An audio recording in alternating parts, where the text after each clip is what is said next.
जय श्री श्याम दोस्तों, grooming business insights में आपका स्वागत है। शुरुआत करते हैं आज के अपनी पहली अपडेट से। हमारी पहली अपडेट आ रही है ईरान से। अपडेट के मुताबिक ईरान के जो प्रेसिडेंट थे इब्राहिम राइसी, इनकी डेथ हो चुकी है और इनकी डेथ हुई है एक हेलीकॉप्टर क्रैश में।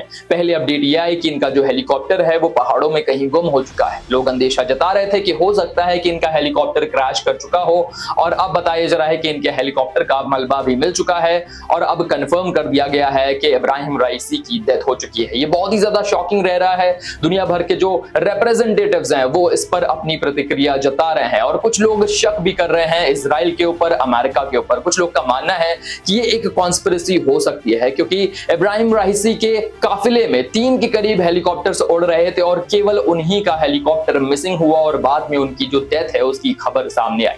आपको क्या लगता है इस अपडेट के बारे में? कमेंट में बताएं। अगली खबर में हम बात करेंगे पाकिस्तान के बारे में। पाकिस्तान जो हमारा पड़ोसी मुल्क है, पाकिस्तान के फॉरेन मिनिस्टर की तरफ से अपडेट ये आ रही है कि उन्होंने पाकिस्तान की असेंबली को एड्रेस करते हुए एक बड़ा खुलासा किया है। उन्होंने बताया कि 2019 में जब पुलवामा अटैक हुआ था उसके बाद से इंडिया और पाकिस्तान के जो ट्रेड है ये पूरी तरह से हॉल्टेड है क्योंकि इंडिया ने अपनी इंपोर्ट ड्यूटीज पाकिस्तानी गुड्स पर 200% तक बढ़ा दी है। जी हां, यहां पर 3 गुना प्राइसेस कर देने की वजह से इंडिया और पाकिस्तान का जो ट्रेड है ये पूरी तरह से हॉल्ट हो चुका है और पाकिस्तान की जो बिजनेस कम्युनिटी है वो क्लियरली चाहती है कि इंडिया के साथ जो ट्रेड है वो रिज्यूम हो जाए और इसके लिए वो चाहते हैं कि पाकिस्तान के जो रिप्रेजेंटेटिव्स हैं वो इंडियन गवर्नमेंट से बातचीत करें। वैसे क्या लगता है आपको, क्या इंडिया इस ट्रेड को रिज्यूम करने के लिए अग्री कर सकता है? बताइएगा कमेंट में। अगली खबर में हम बात करेंगे आचार्य बालकृष्ण और बाबा रामदेव की कंपनी पतंजलि के बारे में। पतंजलि के बारे में आप जानते हैं, चाहे एफएमसीजी हो या फिर फार्मेसी हो, हर जगह ये कंपनी एक्टिव है और हाल ही में इस कंपनी पर काफी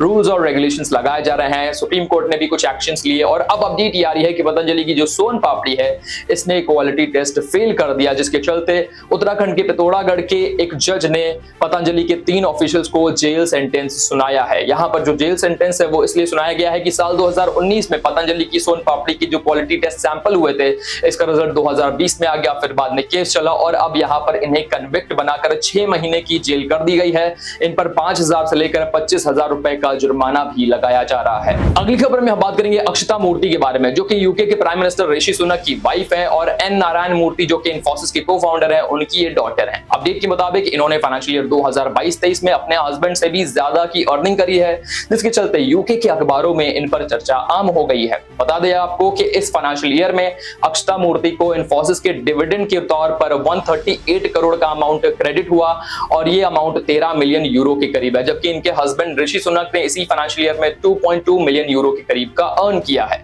यहां पर यह भी बताया जा रहा है कि इस कपल की जो ओवरऑल नेटवर्थ है ये प्रिंस चार्ल्स से भी ज्यादा रह रही है। अगली खबर में हम बात करेंगे हेयर ग्रूमिंग और स्पा सर्विसेज प्रोवाइड करने वाली कंपनी नेचुरल सैलून के बारे में। नेचुरल सैलून के बारे में अपडेट यह है कि सोशल मीडिया प्लेटफॉर्म एक्स पर इस कंपनी को काफी बैकलैश का सामना करना पड़ रहा है।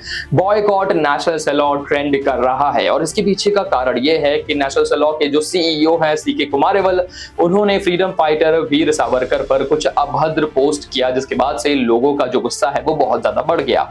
मामला तब का है जब प्रधानमंत्री नरेंद्र मोदी ने इंडिया गठबंधन को चैलेंज किया था कि आप कुछ अच्छे और महान शब्द कह के दिखाएं वीर सावरकर के बारे में, लेकिन यहां पर सीके कुमारेवल ने एंट्री की और सोशल मीडिया में एक पोस्ट लिखते हुए कहा कि वीर सावरकर एक डरपोक थे जो मर्सी पिटीशन लिखने में एक्सपर्ट थे और साथ में उन्होंने ये भी मेंशन किया कि महात्मा गांधी की जो असैसिनेशन है उसके पीछे भी वीर सावरकर का हाथ है और अब लोग बहुत ज्यादा अपना गुस्सा दर्ज करा रहे हैं। अगली खबर में हम बात करेंगे ग्लोबल इक्विटी मार्केट के बारे में। आपको पता होगा कि हाल फिलहाल में जो ग्लोबल इक्विटी मार्केट है उसमें अच्छी खासी बढ़त बनी हुई है, चाहे इंडिया हो, यूरोप हो, अमेरिका हो या फिर जापान हो, हर जगह बढ़त देखी जा रही है और यह भी बताया जा रहा है कि टॉप 20 जो लार्जेस्ट स्टॉक मार्केट्स हैं वहां पर अपने अपने जो इंडाइसेस हैं उनमें से 14 की करीब ऑल टाइम हाई पर ट्रेड कर रहे हैं।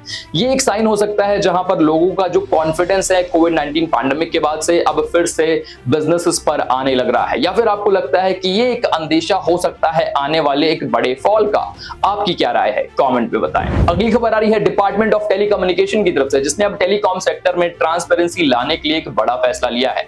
यहां पर डीओटी का फैसला है कि अब जो भी कस्टमर्स एक दूसरे को कॉल करते हैं, अगर उनका नंबर कॉन्टैक्ट में सेव नहीं है तो भी उनके जो नेम है वो अपीयर होंगे। यहाँ पर उनका जो एप्लीकेशन फॉर्म में डेटा फिल होता है उसे यूटिलाइज किया जाएगा और ये एक अच्छा कदम लग रहा है, जहां पर लोगों को जो अननोन कॉल्स आती हैं, बहुत सारी कॉल्स आती है जिनके बारे में कोई डिटेल्स नहीं होती है, उनसे निजात मिल सकता है। क्या लगता है आपको इस कदम के बारे में? कमेंट में बताएं। अगली खबर आ रही है प्रधानमंत्री नरेंद्र मोदी की तरफ से, जिन्होंने हाल ही में हमारे देश की जो माया नगरी है मुंबई, उसे economic power house of country बताया है। बता दें आपको कि मुंबई की जो अहमियत है वो इसलिए भी खास है क्योंकि हमारा जो बीएसई है, बॉम्बे स्टॉक एक्सचेंज, वो यहाँ पर एग्जिस्ट करता है। और हमारे प्रधानमंत्री ने यह भी कहा कि माइक्रो इन्वेस्टर्स अब लगातार स्टॉक्स में भी इन्वेस्ट कर रहे हैं, उनका भरोसा मार्केट पे बढ़ा है। अगली खबर आ रही है शिपिंग और वाटरवेज सेक्रेटरी टीके रामचंद्रन की तरफ से, जिन्होंने रिसेंटली कहा है कि गवर्नमेंट चाहती है कि साल 2030 तक इंडिया के जो पोर्ट्स है वो 80% लैंडलॉर्ड मॉडल पर शिफ्ट कर जाएं। लैंडलॉर्ड मॉडल में उनका कहना है कि गवर्नमेंट की जो अपनी प्रेजेंस है वो बहुत ही ज्यादा कम रहने वाली है, जबकि जो प्राइवेट एंटिटीज हैं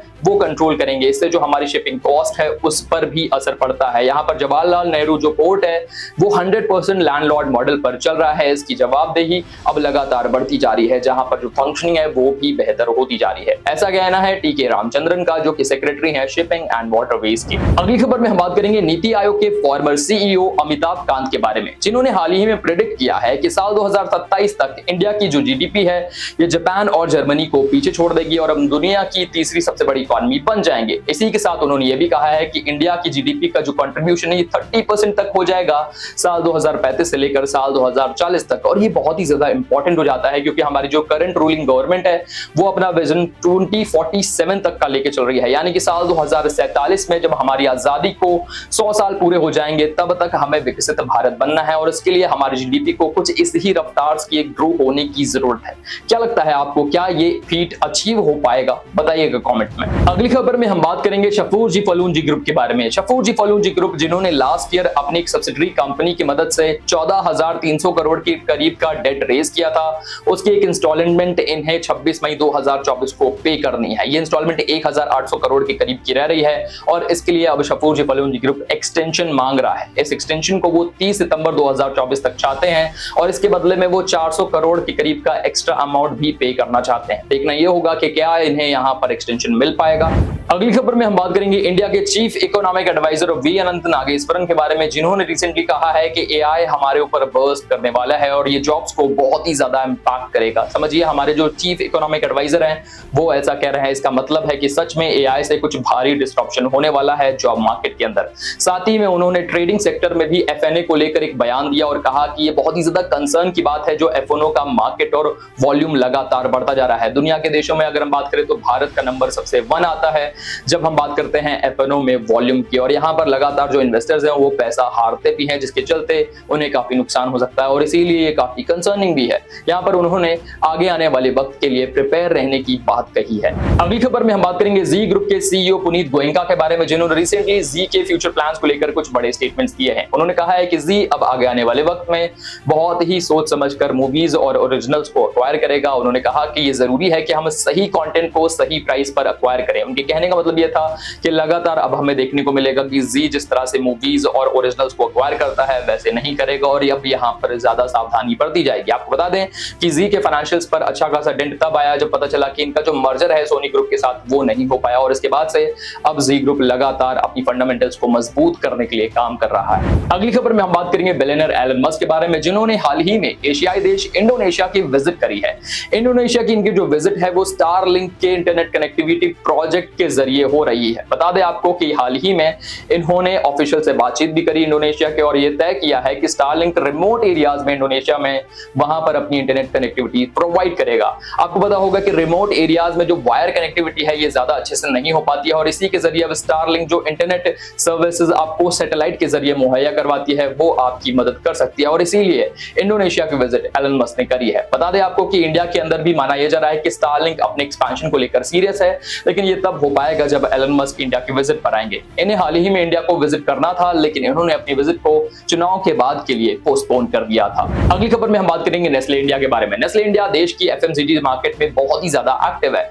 अपडेट के मुताबिक नेस्ले इंडिया के जो शेयर होल्डर्स है उन्होंने हाल ही में नेस्ले इंडिया के एक प्रपोजल को रिजेक्ट कर दिया है। ये जो प्रपोजल था ये था कि भाई जो पेरेंट कंपनी है नेस्ले इंडिया की उसको अब रॉयल्टी फी थोड़ी 0.15% से ज्यादा की बढ़ा कर दी जाए over the period of 5 years. यहां पर हम आपको बता दें कि नेस्ले इंडिया में में शेयर होल्डर्स ने वोटिंग करी, जब यहां पर 57% के करीब शेयर होल्डर्स ने रिजेक्ट कर दिया इस प्रपोजल को और 42% से भी ज्यादा के शेयर होल्डर्स ने एक्सेप्ट कर लिया। अगली खबर में हम बात करेंगे कॉपर के बारे में। बताइए जरा कि कॉपर की जो वैल्यू है लगातार बढ़ती जा रही है। लंदन मेटल एक्सचेंज में भी जो वैल्यू है लगातार सर्च की गई है और अब यहां कॉपर की जो वैल्यू है ये $10,848 प्रति टन के करीब रह रही है। इसके पीछे का जो कारण है कि कॉपर की जो सप्लाई है वो बहुत ही ज्यादा लिमिटेड है और डिमांड लगातार बढ़ती जा रही है। जैसे ही ईवीज और सोलर का जो मार्केट है ये गर्म होगा, वैसे ही कॉपर की जो डिमांड है वो भी बढ़ती जाएगी, क्योंकि आपके घरों में भी जो वायर यूज होती है उसके अंदर कॉपर वायर ही यूज होता है और कॉपर की डिमांड लगातार बढ़ने की वजह से ही प्राइसेस में सर्ज आ रहा है। तो यहां हम सम अप करते हैं आज की अपनी इनसाइट्स को। आई होप आपको ये वीडियो वैल्यूएबल लगा होगा। वीडियो पसंद आया तो इसे लाइक कर दें, ज्यादा से ज्यादा लोगों तक शेयर करें, हमारे टेलीग्राम से जरूर जुड़े जहां पर ये इनसाइट्स और वैल्यूएबल क्विज़ आपका वेट कर रही है। मिलेंगे अगली वीडियो में, तब तक के लिए शुक्रिया और टाटा, जय श्री श्याम।